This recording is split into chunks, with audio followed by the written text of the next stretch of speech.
Assalamualaikum warahmatullahi wabarakatuh. Om Swastiastu. Perkenalkan, nama saya Desi Parmawati Atmaja. Saya akan membahas Beyond the Classroom, yaitu tentang filsafat pendidikan kontemporer dan pembelajaran sepanjang hayat. Uh, Bayangkan pendidikan sebagai sebuah sungai yang mengalir tanpa henti. Sungai ini tidak hanya membawa kita melalui berbagai tempat dan pengalaman, tapi juga terus membentuk dan mengubah kita.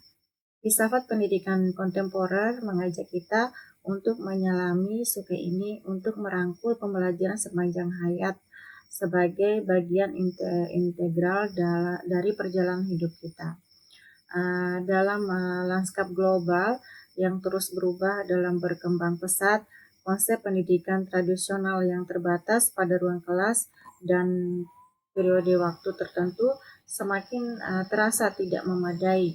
Abad ke-21 menuntut pendekatan yang lebih fleksibel, adaptif, dan berkelanjutan terhadap pembelajaran sepanjang hayat atau lifelong learning. Muncul sebagai paradigma yang relevan, mengakui bahwa pendidikan adalah proses yang berkelanjutan dan terintegrasi dalam seluruh aspek kehidupan.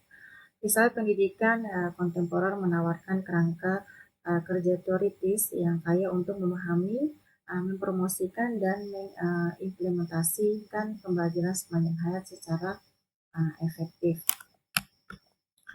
Mengapa pembelajaran sepanjang hayat imperatif di era modern?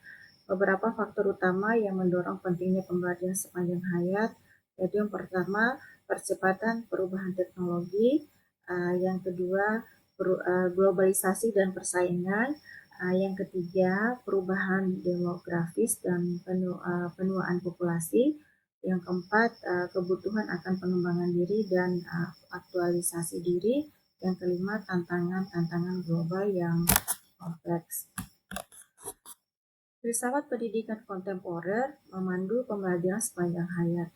Berbagai perspektif yang relevan untuk memahami dan mempromosikan pembelajaran sepanjang hayat, yaitu yang pertama, konstruktivisme, yaitu perspektif ini menekankan bahwa pembelajaran adalah proses aktif di mana individu membangun pengetahuan mereka sendiri berdasarkan pengalaman, interaksi, dan sosial dan refleksi.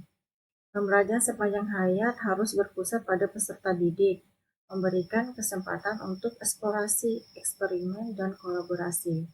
Kurikulum harus fleksibel dan adaptif, memungkinkan individu untuk mengajar minat dan kebutuhan mereka sendiri. Dan yang kedua yaitu ada humanisme. Humanisme perspektif ini menekankan pada pengembangan potensi manusia secara holistik, meliputi aspek intelektual, emosional, sosial, dan spiritual. Pembelajaran sepanjang hayat harus bertujuan untuk membantu individu mencapai aktualisasi diri, mengembangkan kualitas hidup yang lebih baik, dan berkontribusi pada kesejahteraan masyarakat. Nilai-nilai seperti empati, kasih sayang, dan keadilan sosial harus diintegrasikan dalam pembelajaran. Nah, sisa pendidikan kontemporer yang memandu pembelajaran sepanjang hayat yang ketiga itu ada kritis. Perspektif ini menekankan pada pentingnya kesadaran sosial, analisis kritis terhadap kekuasaan dan tindakan transformatif.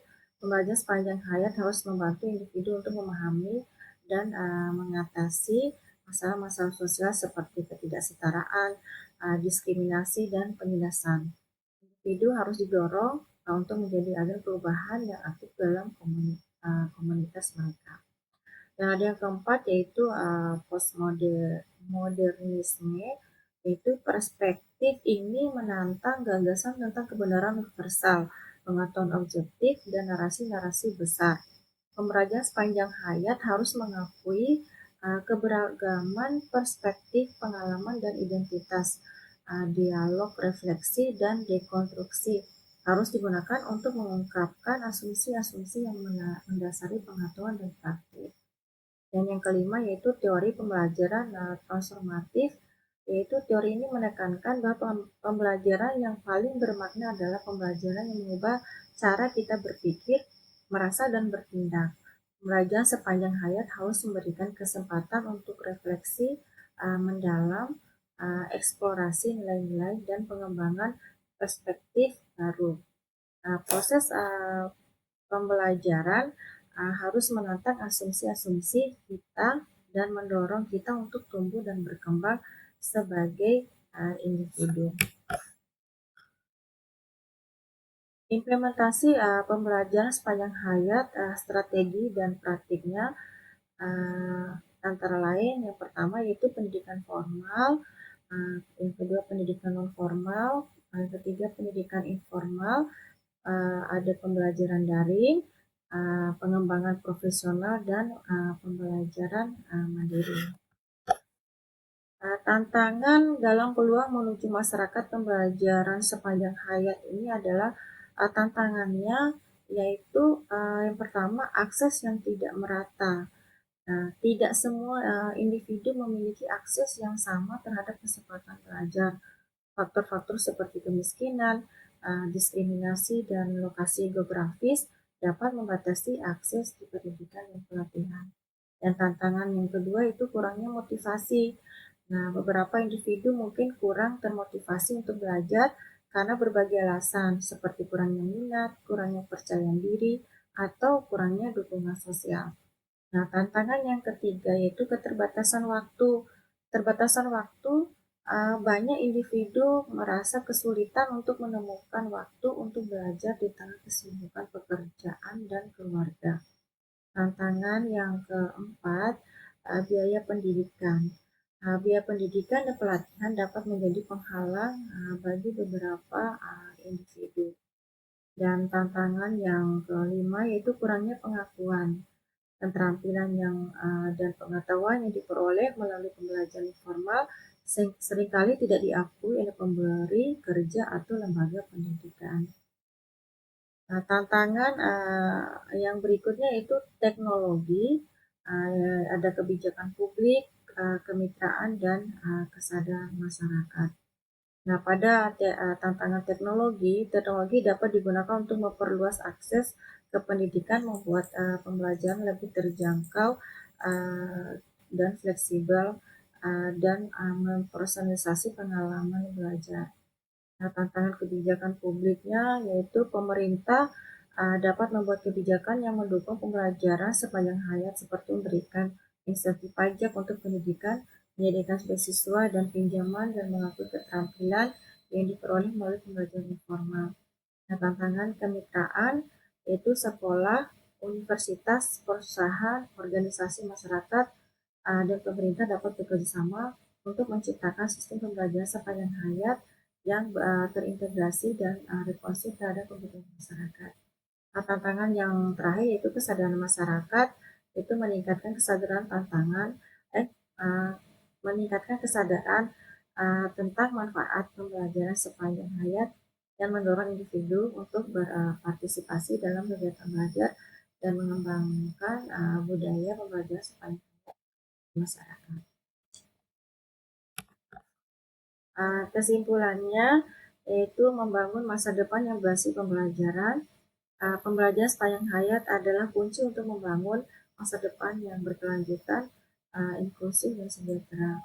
Filsafat pendidikan kontemporer memberikan kerangka kerja teoritis yang kaya untuk memahami, mempromosikan, dan mengimplementasikan pembelajaran sepanjang hayat secara efektif dengan mengatasi tantangan dan memanfaatkan peluang yang ada. Kita dapat menciptakan masyarakat yang berpengetahuan, terampil, dan adaptif yang mampu menghadapi tantangan-tantangan global dan mewujudkan potensi manusia secara penuh. Nah, itu saja yang bisa saya bahas tentang Beyond the Classroom, yaitu tentang filsafat pendidikan dan kontemporer dan pembelajaran sepanjang hayat. Semoga bermanfaat bagi kita peserta didik dan untuk anak didik kita. Terima kasih. Assalamualaikum warahmatullahi wabarakatuh. Om Swastiastu.